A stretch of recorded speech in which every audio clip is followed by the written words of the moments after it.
Hare Krishna, please accept my humble obeisances, all glories to Srila Prabhupada. I wanted to create a video on the topic Krishna West, it's already a reality, hate the sin, not the sinner.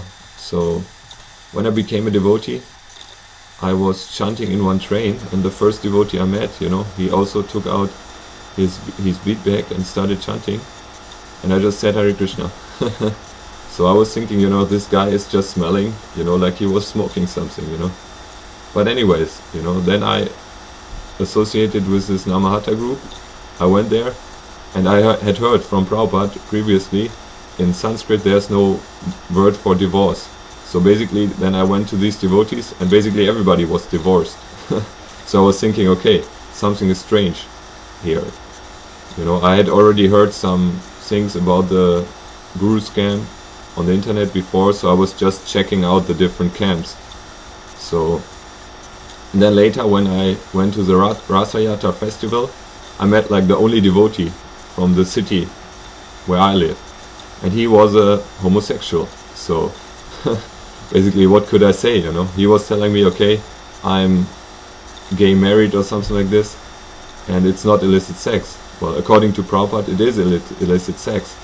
So, and basically, there are many different stories like this. In one ISKCON temple in Germany, a woman has children with different men in the temple. So, and also when we met, when I was associating with some Prabhupada Nugas here in Germany, then we were going out and met some devotees who had been associated with Krishna consciousness for many years, and still they had no taste, but he was just talking about politics, smoking cigarette. When we were doing Janmastami 2014 Harinam, one devotee, he was just smoking cigarette. Another devotee couple was just fighting over their son because they were also divorced.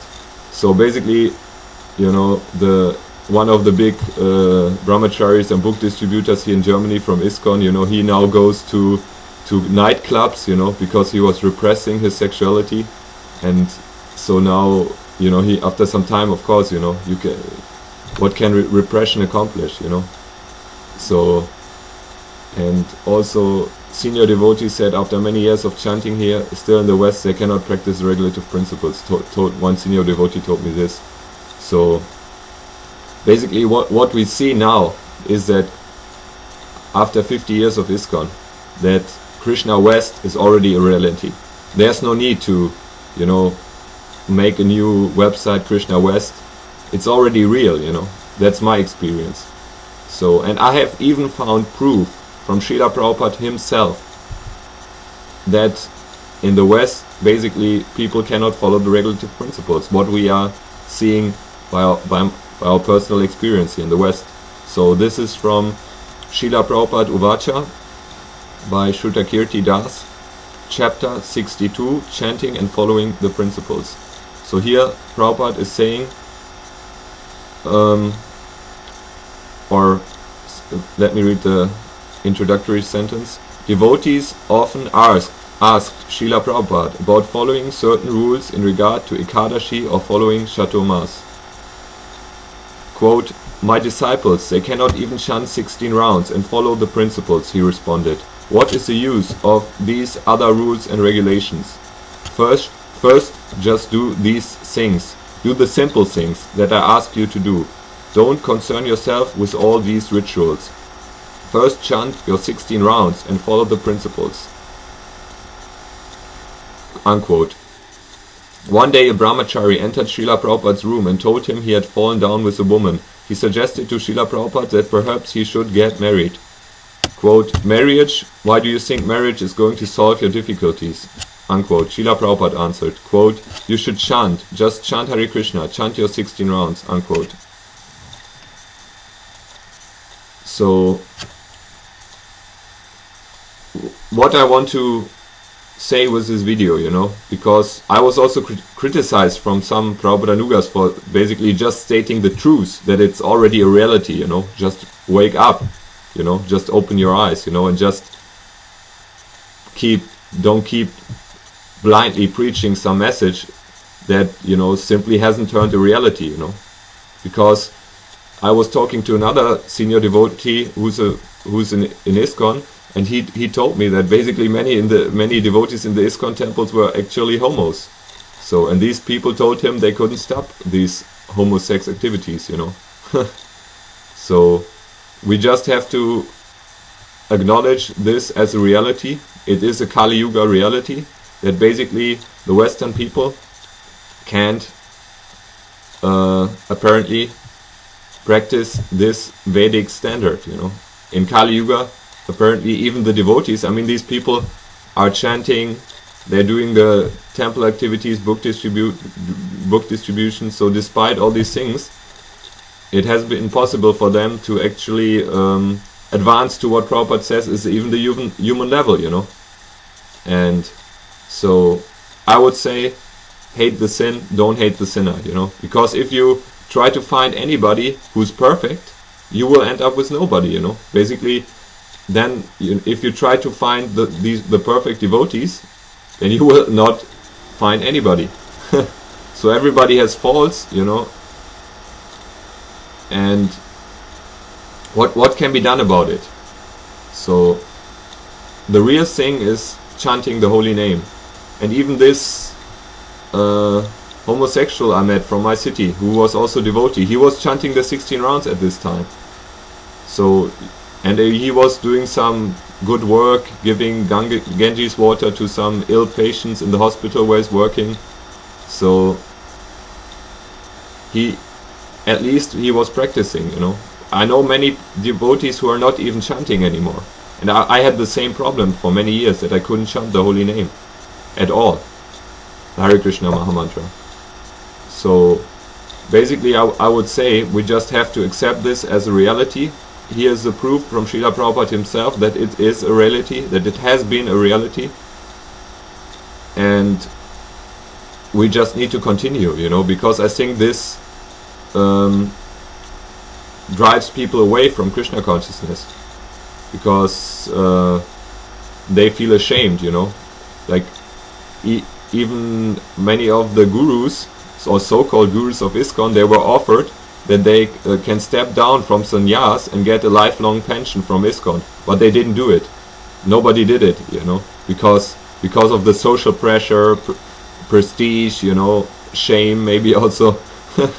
So what we have now is basically big hypocrisy, and I don't think that's anything Chaitanya Mahaprabhu would like, you know, because everybody is just fake it till you make it, you know, presenting a fake image of holiness and purity, because this is like the ISKCON slogan, you know. Purity is the force, you know, but what we see is that impurity is a reality. So what to do, you know? So I personally would advocate, hate the sin, don't hate the sinner. We have to accept that Krishna West is real, and if you go to India, it will be different, you know, because there the people are in Sattva Guna. When I was staying in India, one drunkard came to the temple and he wanted to wear a tulsi mala, you know, and the devotees wouldn't give him a tulsi mala, you know. They screamed at him and kicked him out.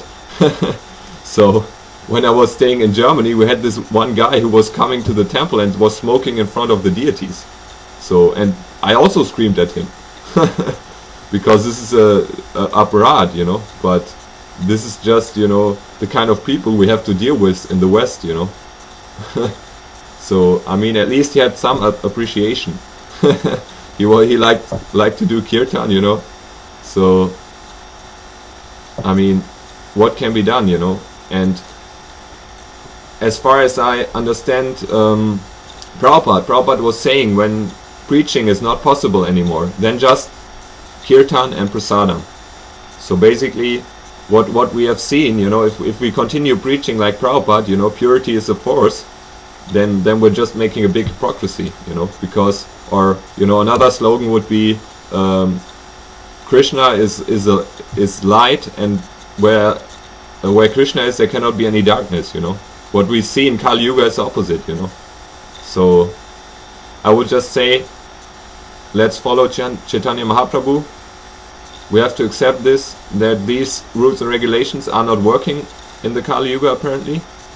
So, and Chaitanya Mahaprabhu said, chant the holy name, chant the holy name, chant the holy name. And that is also what many senior devotees like Aindra Prabhu have advocated in this whole situation of ISKCON, you know. Aindra Prabhu wrote a very nice essay on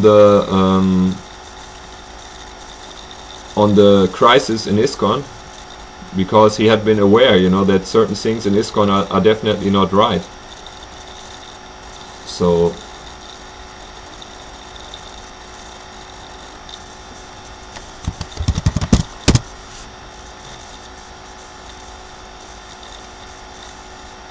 and that's why